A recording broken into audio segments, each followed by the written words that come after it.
wait, stop.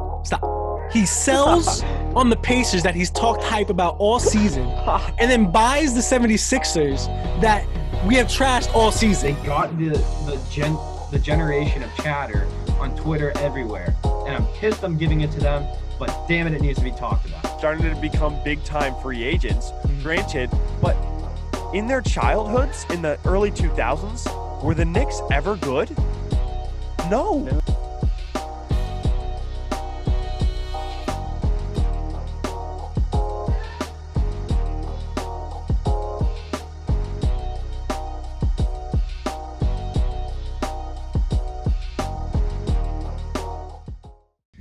Welcome back to Dribbling Around, and oh my goodness, we are here. The NBA Finals. Can you believe it?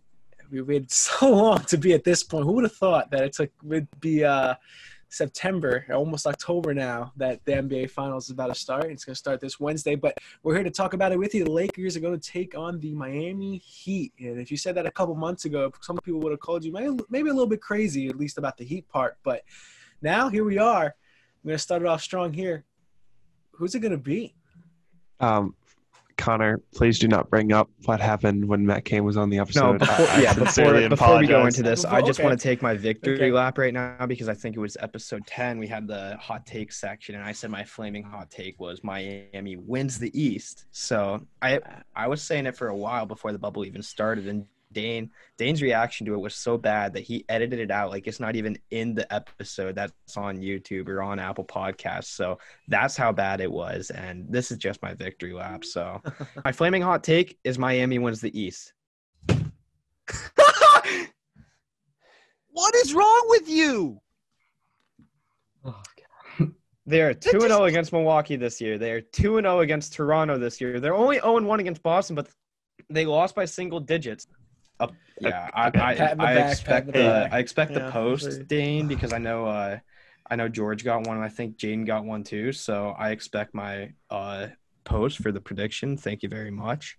I just hate my bracket. I'd have such a good bubble if I didn't have such a bad bracket. Hey, listen. The only thing that makes this better, is the Lakers are in the finals. My favorite team. We're rolling. That you picked against in your Lakers bracket for the Clippers? Bro, okay, listen, who cares? I'm going to say right now, Lakers in 6, that's my prediction. I'll break it down a little bit later. But if you guys don't have the Lakers, y'all are fools. Yeah. I think I can say the same. You might be a little foolish if you don't have the Lakers at this point. But then again, I had all my eggs in the Bucks. All my eggs in one basket for the Bucks, and then he really proved it to me. Yeah, but if you look at it, forward, you had all your eggs in the really good. Tyler Hero's I know, but basketball court. Jaden, you had all your eggs in the Bucks, but this is before the bubble. You hadn't seen anything. We've seen the Lakers dominate in 3 series. Yeah. So we have evidence. Okay. Connor, so where are we starting? I mean, who are you picking? First off, what's your pick? Oh, we're starting with prediction? I think we should start off with the prediction right away. All right, start off. I'll say Lakers in 6. I think it's a lot more even than everyone is going to say. Yeah. But, no, I think this Heat team will hang around for 6 games. I think that they're yeah. I'm agree with Lakers in 6 too. They're definitely going to hang around and, not necessarily linger because they deserve better wording than that because this is a very good team, obviously. And they have – I think, Harrow, you're going to see a game from him where – his performance really pushes them over the top against the Lakers. I think Bam is probably going to have at least 1 or 2 really solid games where he limits AD and gives that type of performance he had in the Eastern Conference Finals, especially Game 6 last night. I think you're going to see the Heat probably win 2 games, maybe 1 emphatically, but I think it's going to be a close series every single game. It scares me a little bit. This Miami team, it's a different guy every night. That's the problem. And then one guy's going off and then they have so many other shooters around them in terms of team basketball. That's what they bring. And you take a look, they play that zone, and I think that could come back to hurt them a little bit because Anthony Davis, he's been very good from mid-range in the playoffs. If he can get that shot down in the middle of the zone, that'll be crazy. And then if you put LeBron James in the middle of the zone, I think they're going to entice him to shoot that mid-range shot because you don't want to come up on him and force him to play make because he's such a good passer.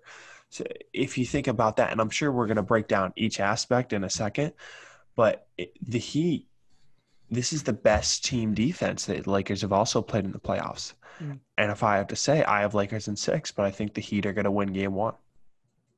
I do. I can see that. I think the Heat are going to win game 1 and game 3, and the Lakers are going to win 4, 5, 6. And I think the game, and I could be wrong when I say this. Call me crazy. These are some really detailed predictions. I think the games the Heat win will be more blowouts than the games the Lakers win. Just because I don't think so.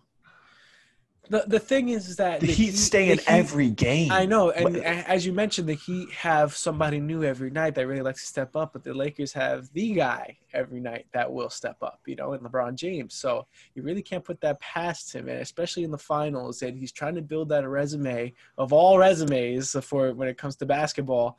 That this is really it. Like you really got to put up or shut up. And if I'm LeBron, I'm looking to get this is done over as quick as possible.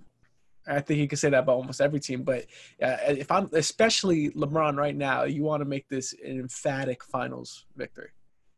You really do. I will say, if he loses and he's 3-6, and obviously if he loses and he goes to 3-7, listen, we don't. I don't really. It's hard to count the two. It's hard to count 3 of the Warriors ones because the first one he was playing with Matthew Dellavedova, and then the other 2 against KD.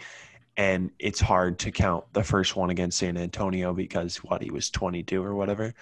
Now the other 2, however, the Dallas one and the second San Antonio one, the 2 ones with Miami, inexcusable. This one, if he loses, this is going to go down top 2 worst ever. And the Dallas one and this one, you can't. For himself.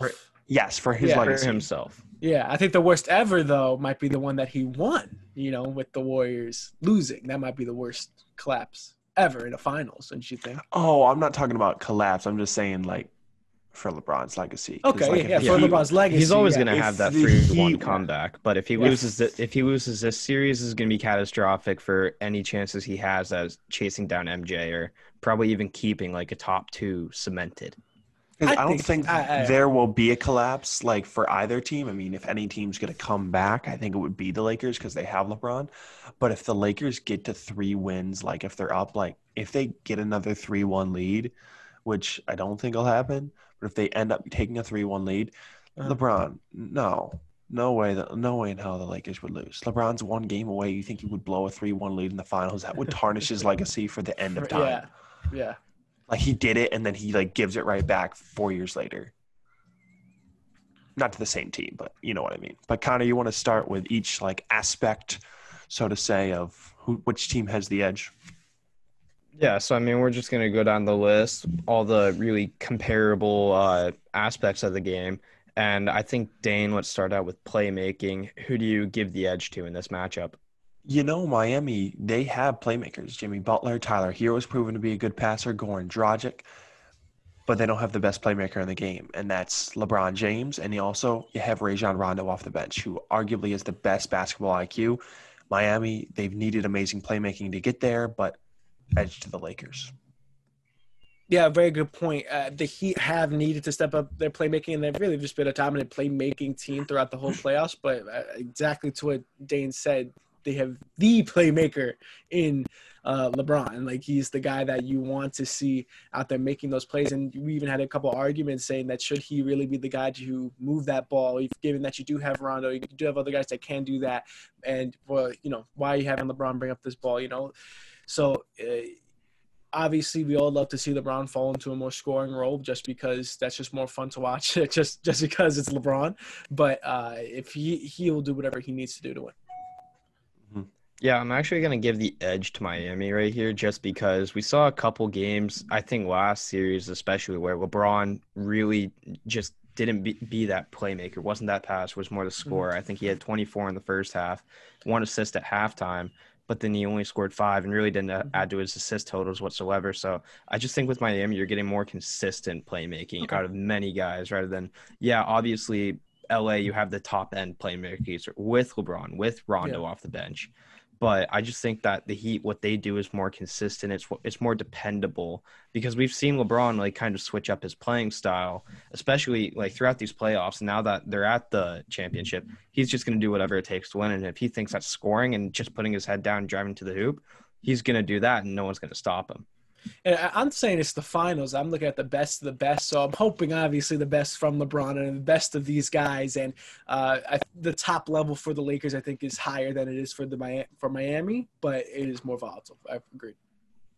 It's close. A lot of these are close. Yeah, They're both in the finals for a reason. Yeah, we're in the finals. We're not talking really about going to be a blowout. All right. Move on. The next one, we have shooting. This isn't even an argument. The Lakers have shot well. Kuzma, KCP, Danny Green, they've shot well, but yeah, come on.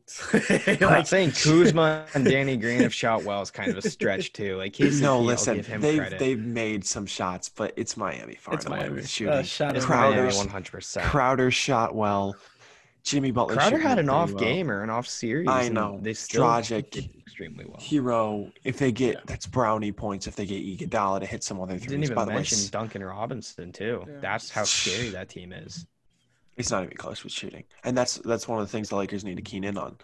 And then that's the combination they have. They have all those shooters. They have a dog in Jimmy Butler, and they have the inside presence with Bam, and they have a good coach in Eric Spoelstra. So that's one of the main reasons why the Heat are there. So. And then I think the next one, depth, scoring, and bench. That's the Heat's mantra. Yeah, Sorry I know. to cut you off, and but... yes, it's Miami in that category too. Okay. But again, the reason why the Lakers are where they are is because their bench scored up and they're playing into their roles. You know Miami's bench is going to outscore you most likely. And if they don't, they're in trouble. Yeah. Unless one of their starters goes off, which is completely possible. We've seen that happen. But if the Lakers bench can just compete a little bit, put in some points, Rondo, Dwight Howard, I know he started in the Denver series down the stretch. I don't know how they're going to do it this time. But might go back to Morris, but I don't know if they want him guarding Bam or they have AD guarding Bam, but different point. But they need a few guys like Kuzma, like KCP's going to start, but like Kuzma, like Dwight Howard, Markieff Morris, if he comes off the bench, just hit some threes, cut to the rim. Caruso was fantastic in that Denver series. You can't tell me any differently. He's creative with the ball. He plays hard on defense. So just get contributions. Don't get completely outplayed by Miami's bench. Yeah, in a word, in a term, do your job. Just do your job, what you need from the bench. This is what they're paying you for. You made it all the way to this big dance for a reason, is to do your job. And exactly to Dane's point, if you really are you need to stay more consistent than you were even in the past two series. You really need to step up, especially against the depth of this Miami team, because as what Connor said, that's what they're known for, is being so deep and be able to have another guy every night just produce at an elite level. Surprisingly so. Even like you wouldn't even say surprisingly about Miami, but they do it so well that it is surprising that no matter what, there's always another guy that's going to step up. So the Lakers are going to need to find that as well. But then again, the depth is important as well. But I still don't feel that Miami Heat have that guy. And that guy is LeBron James. I will always keep on revolving back to LeBron, because at the end of the day, that's the difference maker for me. That's the one guy. You can name all the attributes that you want that the Heat have going their way, but the one box they can't check off is LeBron James. That's really what I have to say. More than Anthony. Yeah, I mean, no one's going to sit here and say that the Lakers have the better bench, because that's just simply a flat-out lie. But, I mean, to their credit, they have – the reason they've won each series in 5 games has been because their bench has stepped up. Now, if their bench tries to compete and go head-to-head with Miami, they're going to lose that battle 10 times out of 10. Just because Miami's scoring off the bench, it hasn't fluctuated whatsoever. And, I mean, it's just come from different sources from here on out. So if they can not necessarily keep pace, but, like, just, Jaden, you said do your job. Of course, they don't have the bench, but Miami doesn't have the star power they have. So it all kind of balances out. It just depends on, okay, can the Lakers get 1 or 2 guys per game to really come in and give that spark plug to the unit whenever LeBron and AD have to come off and get a breather? Mm-hmm.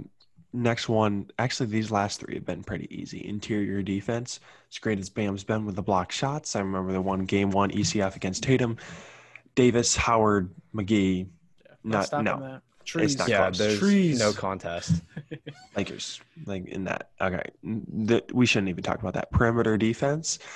Again, the Lakers have needed to up their perimeter defense, which they have. But again, this has got to be Miami, right? Yeah, I think Yeah, so. 100%. Yeah, and that's what's scary too because the shooting is so well for Miami. A couple good games they put together in a row, and let's say they're up 2-1 or whatever. Like I want to see how Dane's emotions are if the Heat were up 2-1, and the Lakers are they're playing not how you want them to play at all. Like they're playing in a way where, there's sometimes you could be down 2-1, but they're playing good.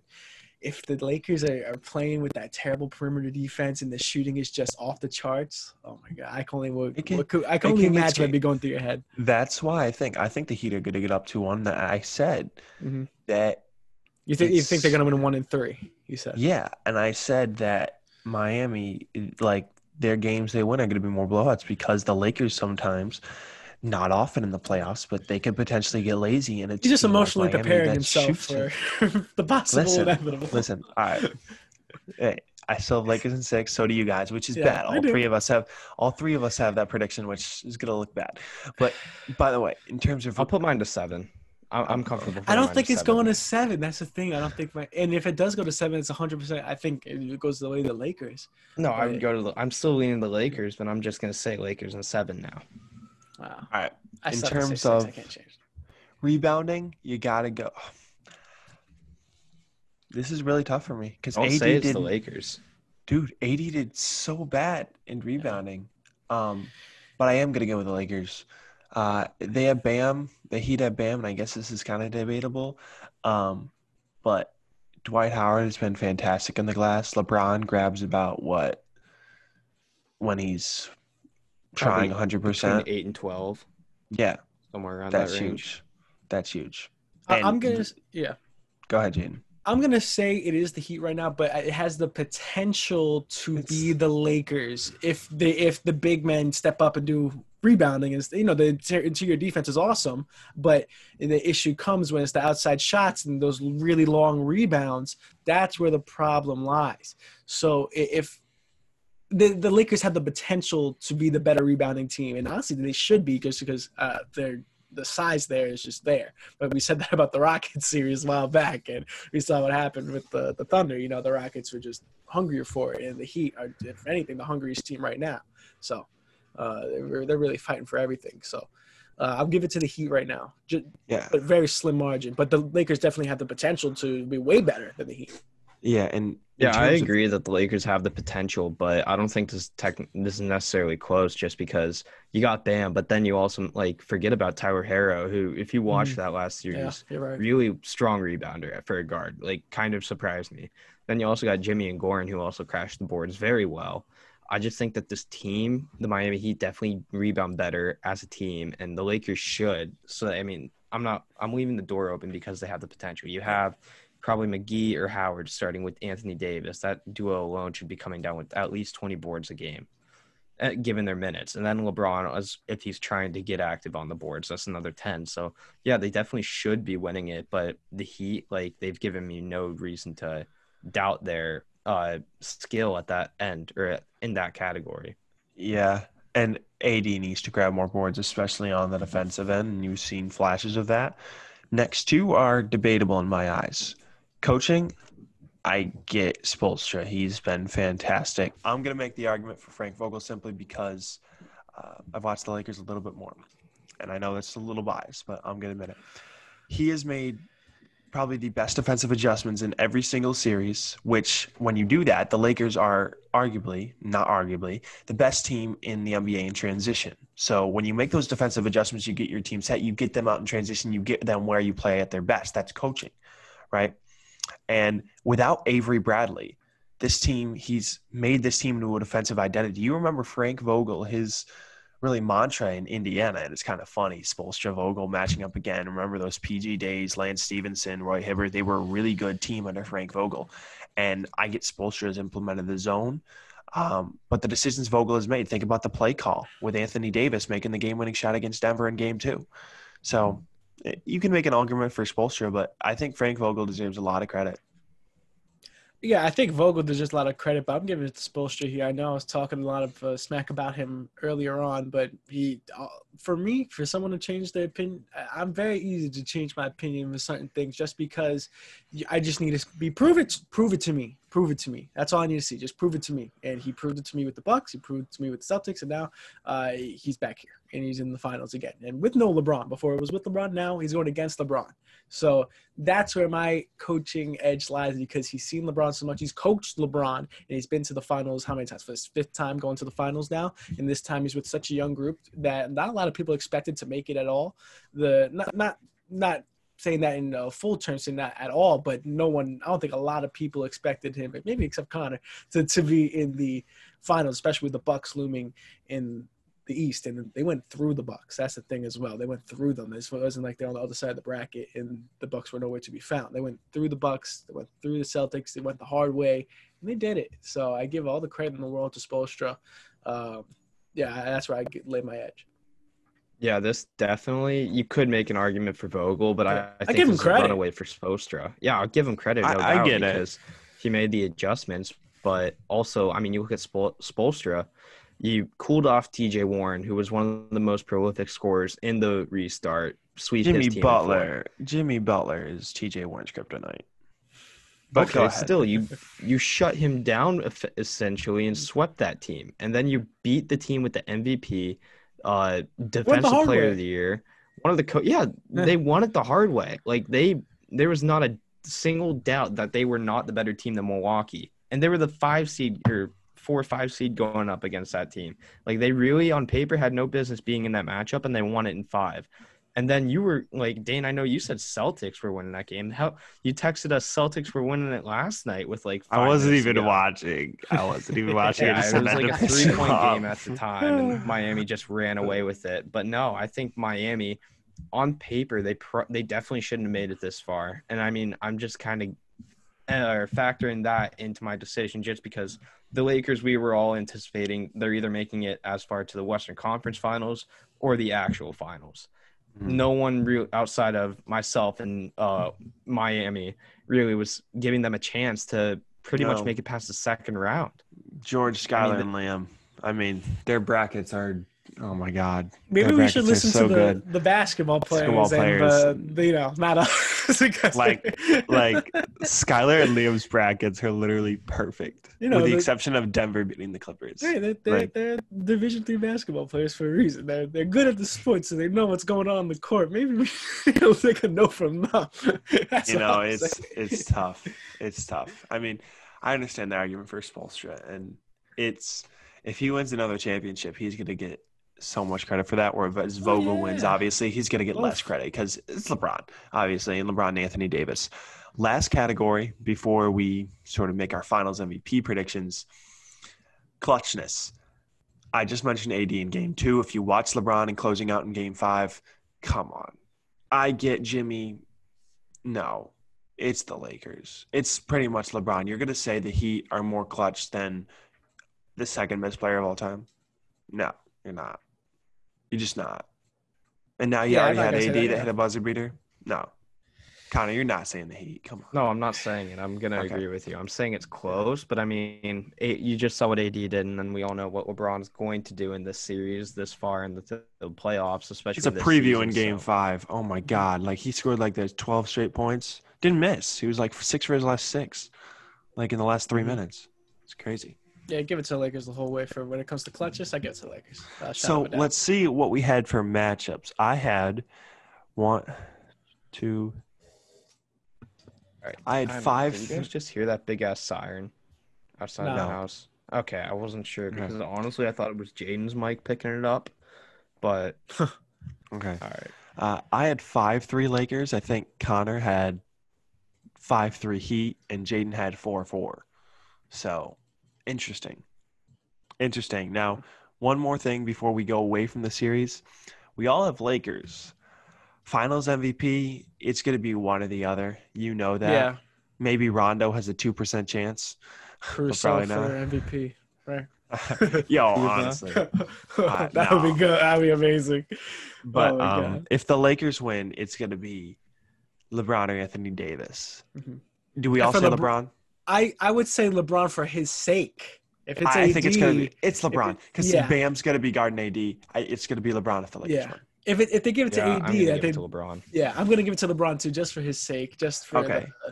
the Here's the thing, resume though. building for himself. If the Heat win, who do you give it to? It could be You could anyone. go- Yeah, it could It's literally not be the anyone. list. You're looking at like Bam, Harrow, Butler, probably Dragic in there too. And then you never know, Crowder, Iggy, they might have a really good series Duncan defensively. Robinson. Finals MVP. And then Robinson can just pop Kelly off for like Olynyk. 15 points in 3 minutes. It could be any of It's them, crazy. but I think you sort of had to give it to Butler because he was just the face of it almost the whole way. And even in the playoffs, he hasn't. I wouldn't say that he hasn't been, but he hasn't been the main focal point in the playoffs. But throughout the whole regular season and the beginning of the playoffs, it was really Jimmy Butler and got leading this team to the future. Now let's go. And I'll give it to him just for that sake. I'll Yeah. say But it could if be anybody, Miami yeah. wins, I think Bam gets it. Okay, I agree with that too. If Miami wins, I think Goran Dragic gets it. It could be any of them no, equally. Dane, I saw your face whenever I said Bam, and the reason why I say Bam is because if Miami wins, Bam is winning that matchup. Bam is winning his battle. So I mean, But think he how has the much is toughest he winning his matchup. battle? Like that's Still, why I think Dragic at it's the point Anthony guard Davis, spot. the second best defensive player in the league, probably arguably a top 5 player in the league. Like if Bam is able to beat him in that series or even keep pace, he's probably going to get a ton of credit for it. That's probably the reason why they are at that point in this series. Mm-hmm. All right. But I'm still saying Lakers in 7, LeBron MVP. All right. Lakers in 7, Lakers in 6, Lakers in 6. Might have some updated predictions, but I'm going to stick with mine the whole way unless the Heat obviously get to 3 wins first. But moving on, I mean, some eliminated teams, and we're going to move a little bit quickly through these. The Denver Nuggets, probably the most overachieving team this season, and I think they're there for years to come. I mean, you have 2 young superstars, Jamal Murray, Nikola Jokic. Take a look. How can they improve for next season? I mean, I think the first team to come back from 2-3-1 deficits. Millsap, I don't think if you're going to re-sign him, probably do a short deal. Plumlee, Craig, maybe. Those are good players. And then Jeremy Grant with a player option. If I'm Denver, Connor, you mentioned Houston as a really good fit. I understand that. There's some other teams. But if I'm Denver, re-signing Jeremy Grant is my first priority. He's a young wing. He adds to your team. Yeah. What he did in the playoffs. And someone said it. Jokic is sort of this era's Dirk Nowitzki. I think the Dirk is such a unique. He's his I own feel like I would no. give that to Porzingis first, even though it's just way too close, just to Okay. be literally physically like he's a Dallas Maverick, he's European, If you told me, he though, plays similar type of game. But I get the Jokic point, but like if you're giving that distinction to somebody, you're giving it to KP. I'm not really giving it if to you Jokic. told me, though, that Denver wins the championship in the next 3 years, I'm not surprised. And if you're going to target anyone this offseason, re-sign your own guys and run it back. Like, are there any big free agents other than, like – because Monte Morris proved to be a very good you have to backup wait point one guard. more year to get the big free agents. Yeah, And if maybe anything, test out the you're trade looking at market, the see what wing. you can get there. Yeah, you're looking at a wing Who spot. are you looking to trade? I mean, Millsap was big for them. Maybe you could get a bruiser if you could Well, I sign don't know. him You to could a always short deal. you could always just look to mortgage the future if there's an unhappy star somewhere out in There's not gonna trouble be in an paradise. I'm not. No, I'm I don't just. really see I don't- it right I now. don't It's- see Paul or that anything. because- I'm maybe kind of hinting like at a Brad Beal, maybe. I don't know The what the trade reason market why is going to look like.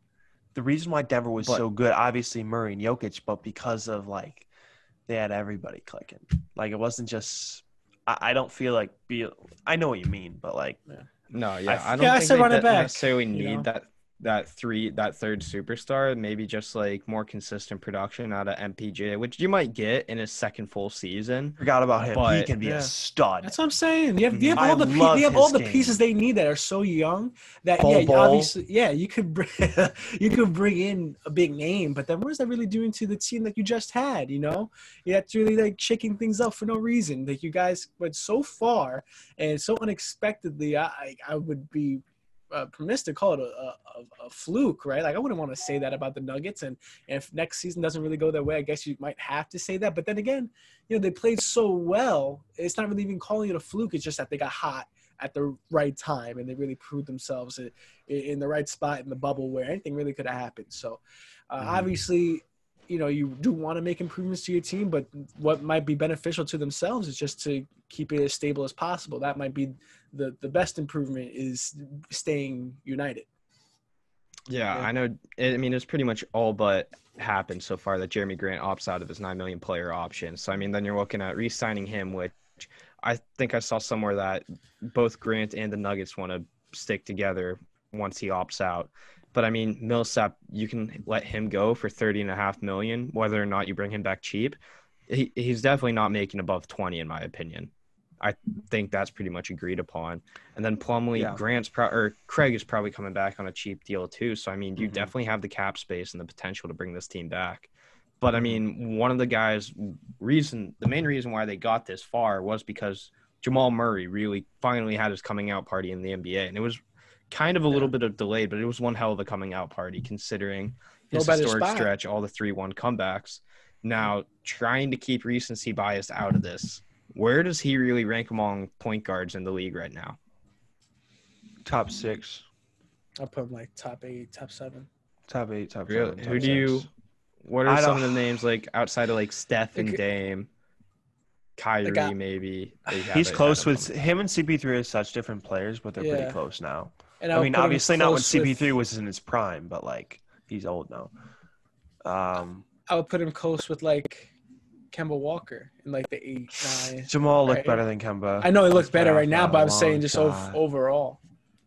Because what about him against Kyle Lowry? Him and Kyle Lowry are also very different players. I'd put Jamal is so much more of a scoring. He's more of like, obviously he's different from Steph, but Steph is more of a score first type of guy instead of pass first. Lowry's more of a team guy. He can drop 30, but Jamal's the guy that's going to score first and then facilitate. And obviously that's not really what a true point guard can do, but there's nothing wrong with that.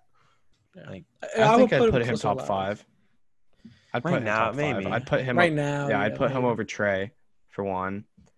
After Westbrook's postseason, I can't keep him in the top 5 anymore. I think I'd put him like right at 5. I think I'd be stretching it if I put him at 4, but I mean, I'd have to write it out just to see.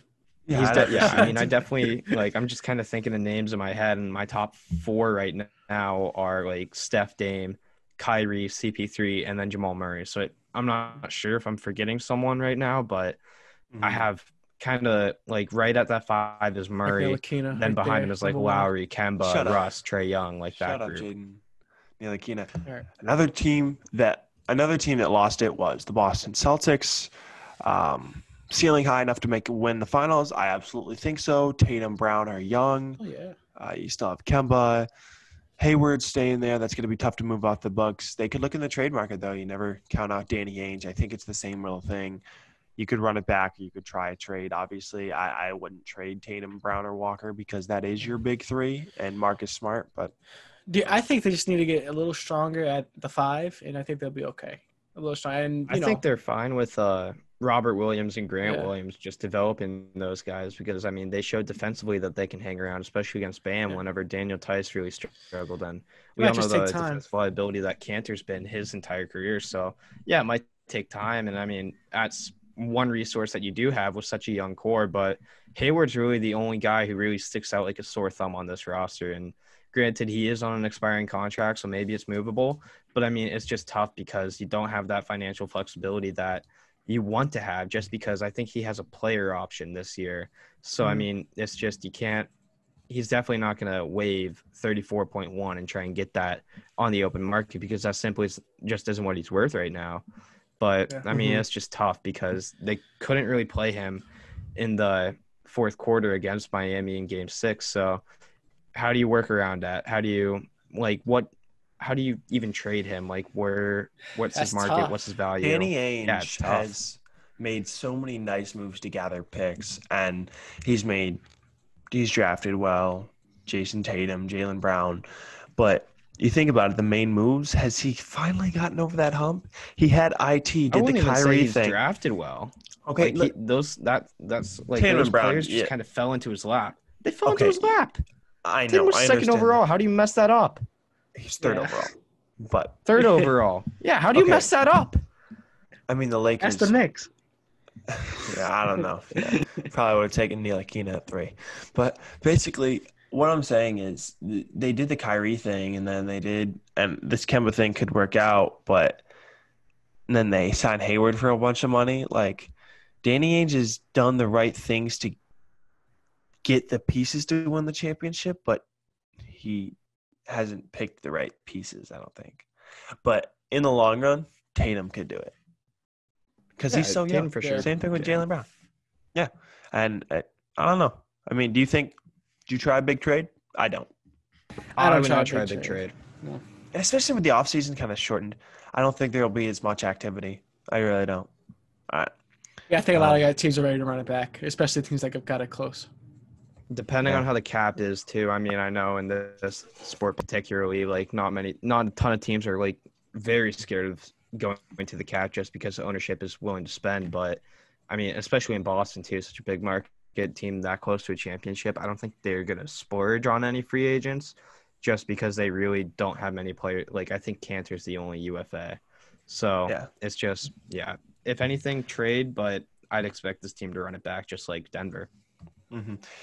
Moving on from Boston, our last part of the show, Billy Donovan to the Chicago Bulls. I think both of you called it, especially you, Connor. How about that? I can't remember if I said New Orleans or Chicago, but I love Chicago. this fit for Billy. I know those Chicago. were the 2 teams I mentioned. Both of you said Chicago. Yeah. And no, I think this is yeah. Sorry, you go. Well, I was going to say what he did with the Thunder with a young group. He was able to push them into good spots here and there, and I think Connor is the most testament to that. But now he's going to be able to do the same thing with the Bulls, who are also very young. And even though they don't have that one big diamond that you're really looking for, they do have a couple pieces that you can grow, such as Zach LaVine. You can grow those pieces, and with bringing in Billy Donovan, I think that also has a good chance of bringing in free agency. We're not talking about a small market here. We're talking about Chicago. So I think a lot of people would be happy to put on a Bulls uniform. Yeah, I mean, this Bulls roster almost looks like a very watered-down version of this year's OKC's team just because you look at it, you got the star guard in LaVine. You kind of had that weak spot at small forward, but then you have Markkanen at the 4, Wendell Carter Jr. at the 5, and then a developing guard in Kobe White, who really broke out right before the season stopped in March. I think this really helps Kobe White.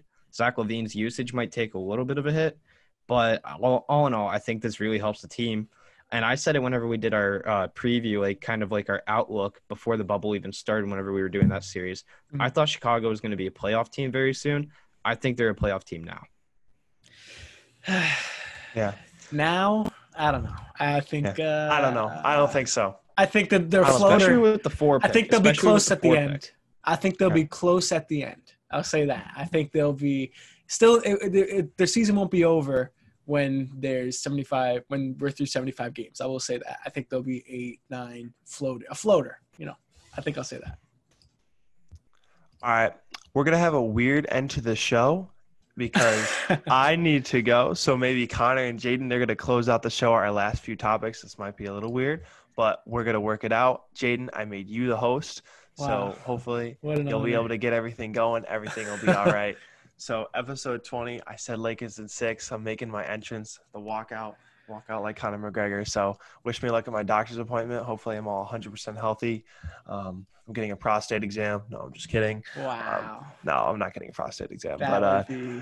I'll peace out to both of you, and hopefully everything goes okay. All right. Peace out, guys.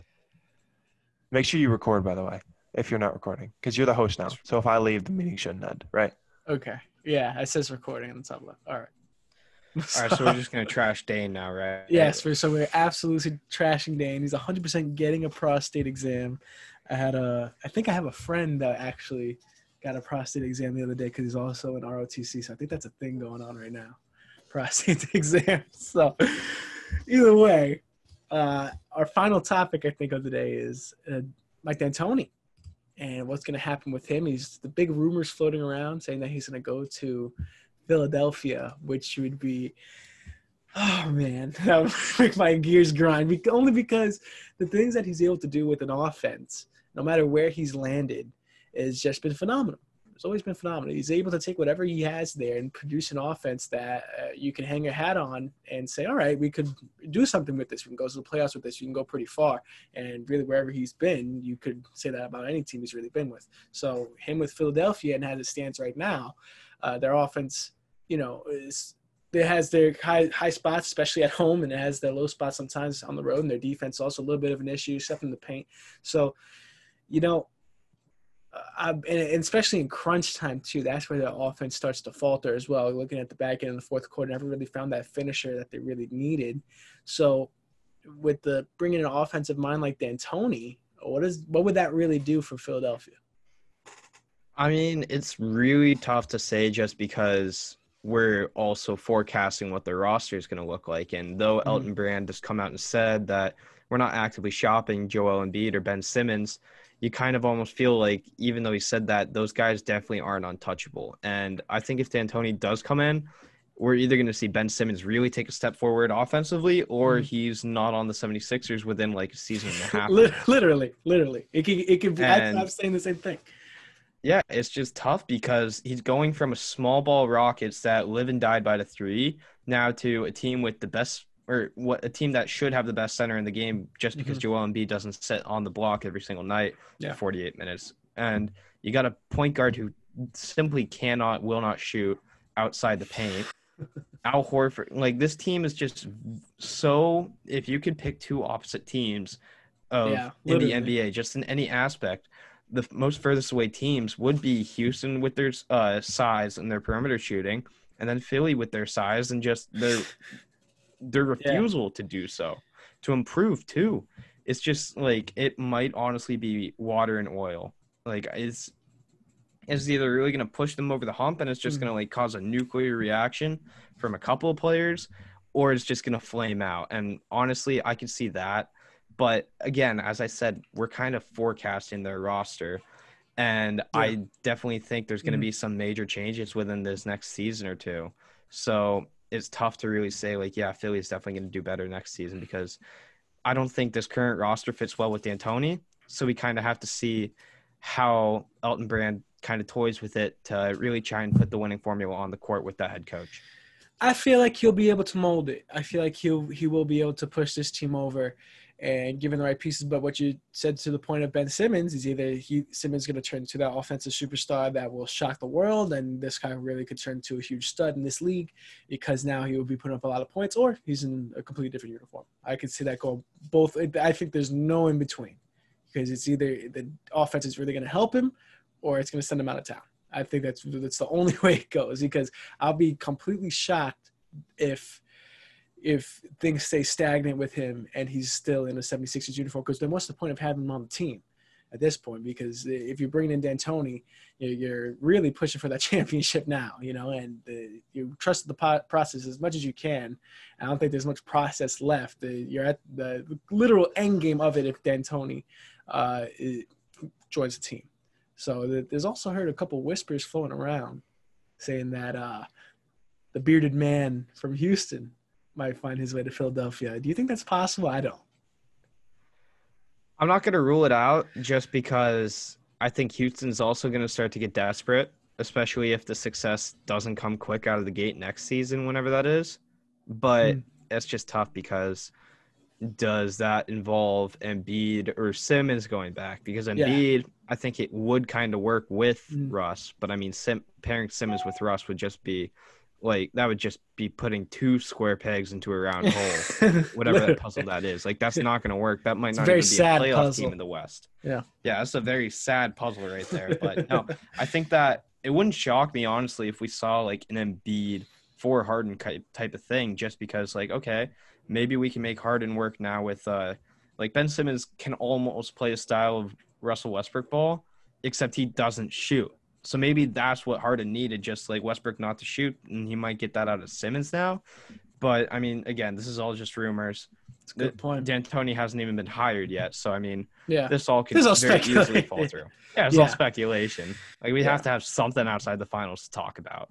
Yeah, and especially when it's the 76ers news that we've been trashing literally as long as we've been doing this podcast, that D'Antoni comes up with that, that's definitely something to see. So as it stands right now with the 76ers, do you think they currently do stand as a playoff team? I still think so, right? That's not out of the picture.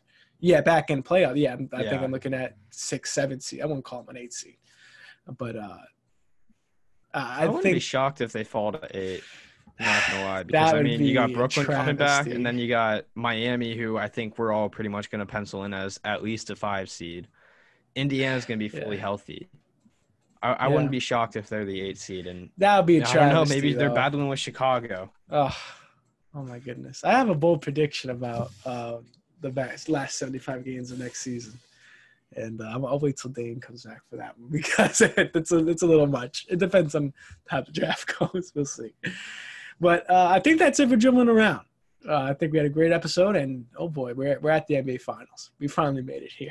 I still can't believe it that after all that we went through, that we're at the NBA Finals, and it's the Lakers and the Heat that's really going to do. You couldn't honestly write a better storyline with the Lakers and LeBron, and now he's going against the Miami Heat, who he played with the one championship with. Spoelstra's still there. But I think Spoelstra said it in the post-game interview as they're holding up the trophy. And funny enough, they had, where was it, Rachel Nichols asked him about LeBron. Can't even let him enjoy the win for 5 seconds without the name LeBron being brought up. But then again, that's how much a threat LeBron is at the end of the day. So that's it for dribbling around. Make sure you like, comment, subscribe. If you have anything you want to see, tell us in the comment section below.